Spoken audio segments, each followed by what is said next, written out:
Dalton Riley with Wolves Wager. NBA season's tipping off. Riley, how you feeling about the slates? We're starting off with Lakers, Nuggets. What do you got racking up on your side? Well, I'm just excited the NBA season's back. It's been too long. Us as Wolves fans, we've been chomping at the bit here to get back into the season. We think that some good things can happen, but Wolves don't play till tomorrow, so we're talking about the two games tonight. First up, we have Lakers and Nuggets, and I'm liking LeBron over 23.5 points at minus 125 on FanDuel. Yeah, and that aligns perfectly with I got the under for AD. I think it's a bad matchup. You got Joker who's going to cause problems, even though he's not the best defensive big in the game. He can still cause problems because he's just a big boy down there. But He knows what he's doing. But you got a full slate for this game, so you got a couple more there, don't you? Yeah, I also have a little parlay here. I like Jokic making 1-3 tonight, which should be pretty easy for him. He's always dominated the Lakers, but I'm also pairing that with the other game tonight. I like CP3 getting 6 assists. No Draymond in that game. I think CP3 is going to table set for the Warriors. He's going to start tonight, and so I think he should be able to get a 6. And so parlay those together, that's about minus 125. So that's what I got in my other spot here. Yeah, nice. So, and kind of obviously for the Suns and Warriors, this is going to be an electrifying matchup. You talked about Chris Paul joining the Warriors with Steph, with Clay, with Draymond coming back, and Brad Beal's out. So I think that opens up the door for a big night for D-Book. His points for over-under have gone up since the news on Bradley Beal, but I still think he's going to have a big night. So I got him over 27.5.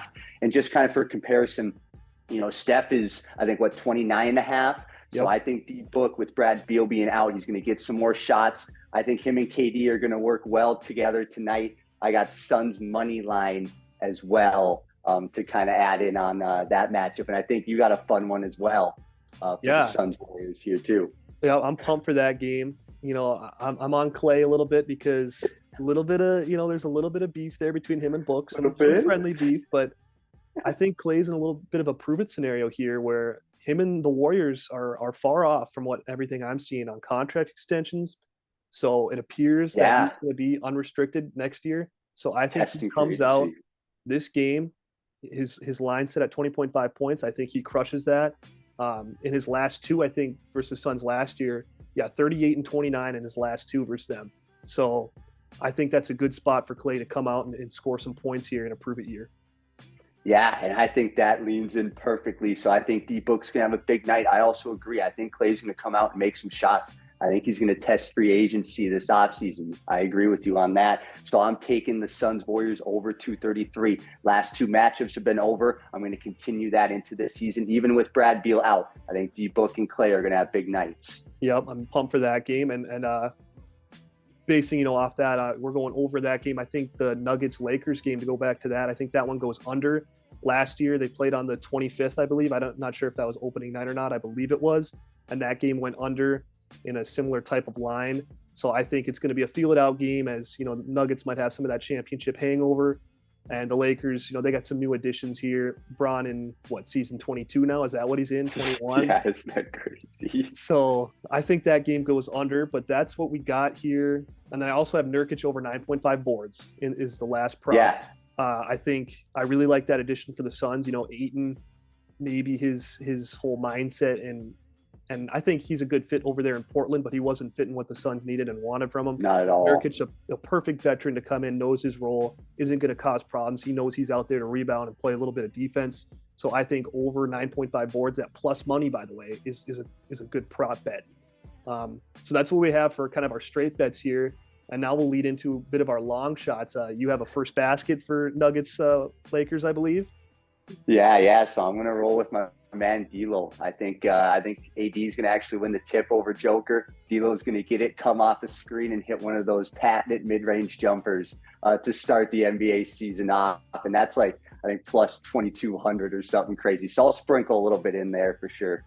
Yeah, I think us big Wolves fans, we love D'Lo. Just such a beautiful lefty stroke there. So I like that bet. I have a little bit of a first basket action in the other game. I think based off of the whole Clay spiel we just talked about, I think the Warriors, maybe they don't win the tip, maybe they do, but I think both teams are going to come out firing, and I think Klay gets any sort of space on the 3-point line, and he's putting it up. So I got Klay at plus 1,100 for first basket being a 3-pointer.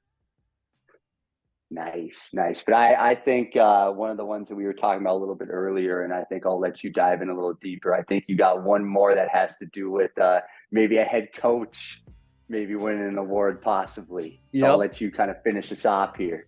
So this will be our season award here that I'm playing into. We'll keep track of our wins and losses for our daily slate here, but the one season long one I really like at plus 2,000.